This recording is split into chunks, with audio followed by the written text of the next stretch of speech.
Parliament ఎన్నికల ముందు అక్కడక్కడ వార్తలు వస్తేనే బీజేపీతో పొత్తు అని చెప్పి కేసీఆర్ గారు మమ్మల్ని అందరూ పిలిచి కోప్పడ్డాడు. సీనియర్ లీడర్ అందరిని పిలిచి ఎందుకు వస్తున్నాయి అటువంటి వార్తలు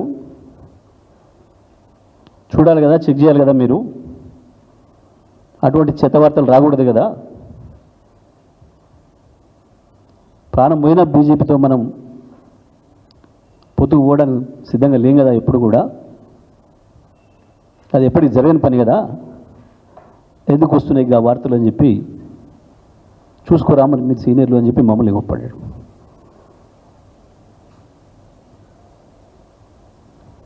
కేటీఆర్ గారిని, హరీష్ గారిని, నన్ను, ప్రశాంత్, ఇంకా నలుగురు లీడర్లను పిలిచి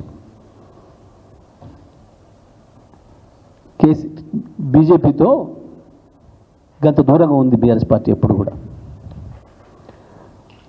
కూడా అది తెలంగాణకు పనికొచ్చే పార్టీ కాదు, బీఆర్ఎస్ రాజకీయాలకు టీఆర్ఎస్ రాజకీయాలకి కుదిరే పార్టీ కాదు అనేది మొదటి నుంచి మేము చెప్తున్న భావన. మేము అట్లాగే ఉన్నాం. ఇక దాంట్లో ఎవడో చిన్న సైజు బ్రోకర్లు, పెద్ద సైజు బ్రోకర్లు ఎవడో వచ్చి చెప్పి మాట్లాడితే అది పనికి మాలిన ముచ్చట. చంద్రబాబు నాయుడు గారు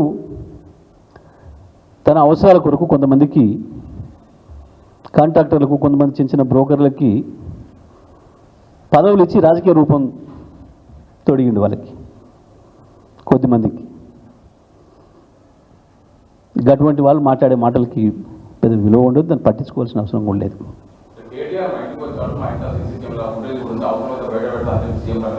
దానికి ఫుటేజ్ పెద్ద బయట పెట్టే ముందు ఫుటేజ్ సీఎం రమేష్ ఇంటికి నేను కూడా పోయినా, మిత్రుడు రమ్మంటే. ఏముంది దానికి? ఇది సహజమైన విషయం. ఢిల్లీలో ఎయిర్పోర్ట్లో పోతున్నప్పుడు, పార్లమెంట్లో కలిసినప్పుడు అన్న మా ఇంటికి ఒకసారి భోజనం రండి అని పిలవడం అనేది చాలా కామన్ విషయం. ఇది మా దయాకర్ రావు గారు, మా ఇంకో పార్లమెంట్ మిత్రుడు ఒకసారి నేను ఢిల్లీ పోయినప్పుడు కూడా అన్న ఇల్లు ఆయన చాలా బాగా కట్టిండన్న, ఇంటీరియర్ ఏదో చాలా బాగుందన్న, దాన్ని చూడాలన్న ఒకసారి అదే అన్నారు. ఆయన కూడా ఫోన్ చేసిండు. ఆయన ఫోన్ చేసే రికార్డు నాది కూడా ఉంది. అన్న ఒకసారి రండి భోజనానికి. పోతారు, ఏముంది దానికి? ఆడొక నాట్ ఓన్లీ కేటీఆర్ నేను ఇంకోటి కాదు, కమ్యూనిస్టులు బీజేపీ అనుకున్న వాళ్ళు కూడా, కాంగ్రెస్ బీజేపీ అనుకున్న వాళ్ళకి కూడా, భారతదేశంలో ఉన్న అన్ని పార్టీలకు సంబంధించిన ఎంపీలు, ఇక్కడి నుంచి వెళ్తున్న రాజకీయ నాయకులు, సీనియర్లు అయిన వాళ్ళు సహజంగానే పిలుచుకుంటారు, ఎవరింటికి కూడా భోజనం పోతారు. అది పెద్ద సమస్యనా? నువ్వు ఆ సీసీ ఫుటేజ్లే కనుక దిద్దామంటే సీఎం రమేష్ జీవితకాలంలో అతి ఎక్కువ రోజులు ఉండేది చంద్రబాబు నాయుడు గారి ఇంట్లో, లేదా ఢిల్లీలో ఇప్పుడు గత ఏడాది కాలంగా తెలంగాణ ముఖ్యమంత్రి రేవంత్ రెడ్డి ఇంట్లో, 23 తుగ్లక్ రోడ్లో. తీద్దామా సీసీ ఫుటేజ్ తీద్దాం పట్టు. 23 తుగ్లక్, 23 తుగ్లక్ రోడ్, 23 బంగ్లా తుగ్లక్ రోడ్లో ఇప్పుడు తెలంగాణ ముఖ్యమంత్రి అఫీషియల్ రెసిడెన్స్. దాని సీసీ ఫుటేజీలు తీద్దాం. సీఎం రమేష్ నువ్వు ఎన్ని రోజులు దాంట్లో ఉన్నావో, నువ్వు నీ తమ్ముడు, తీద్దామా? సీఎం రమేష్ గంత పెద్దోడు కాదు, మాకు తెలుసు. ఆయనే చెప్పింది చాలా సందర్భాల్లో, చీచి గీ బీజేపీ పార్టీ నేను ఎట్లుంటానా, నన్ను మా సుజనా చౌదరిని చెయ్యి విరిచి ఆర్బిట్రిస్ట్ చేసి తీసుకుపోయారు, మమ్మల్ని ఈడీలు వేస్తాం, మమ్మల్ని ఇండ్లు వేస్తాం, అండ్లు వేస్తాం భయపెట్టి తీసుకుపోయిన పార్టీ. నేను ఎప్పటికీ చంద్రబాబు మనిషిని, మా అభిమాన నాయకుడు చంద్రబాబు తప్ప ఇది కాదు, లేదు పేరుకుంటున్నా. కానీ అందులో భౌతికంగా అందులో ఉన్నాడు, ఆత్మ చంద్రబాబు దగ్గర ఉంటుంది. చంద్రబాబు శిష్యుడు రేవంత్ కాబట్టి ఇటు కూడా సగం ఆత్మను ఇచ్చిండు. సీసీ ఫుటేజ్ సిద్ధమాను సీఎం రమేష్, తీద్దామా 23 తుగ్లక్.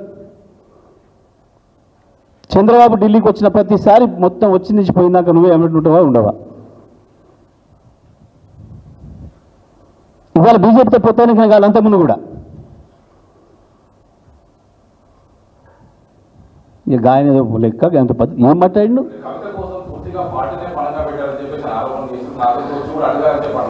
ఇక అంత మించిన వెతి మాట ఇంకోటి ఉండదు. కవిత జైలుకు పోతే ఈయన బెయిల్ ఇప్పిస్తాడనట. నవ్వుకోరా ఎవడున్నా? అసలు తలకాయకి బోడిగుండికి లింక్ అంటారు కదా. కవిత జైలుకు పోతే బెయిల్ ఇచ్చేది కోర్టు. జస్టిస్ గవాయ్ గారు మొన్న కేరళలో మాట్లాడుకుంటూ చెప్పిండు కవిత గారు బెయిల్ గురించి. బెయిల్ న్యాయబద్ధమైంది, చట్టబద్ధమైంది, అందుకే బెయిల్ ఇచ్చిన అనే మాట చాలా స్పష్టంగా చెప్పిండు. దీని మీదనే మాట్లాడినందుకు రేవంత్ రెడ్డికి సుప్రీంకోర్టు చీవాటు కూడా పెట్టింది, తప్పైందని అఫిడవిట్ కూడా వేసాడు కదా. ఈ గటువంటి దాని మీద గీన ఎవరో చిల్లర మాటలు మాట్లాడితే అది కూడా మనం చర్చించుకోవాల్సిన విషయమా?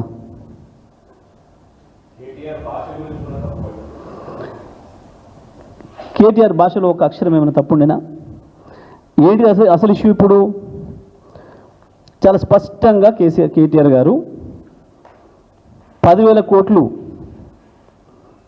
లేని భూమిని ఉన్నట్టు చూపించి దొంగ పత్రాలు పెట్టి తాకట్టు పెట్టి 10,000 కోట్లు తీసుకొచ్చారు యూనివర్సిటీ భూముల్ని.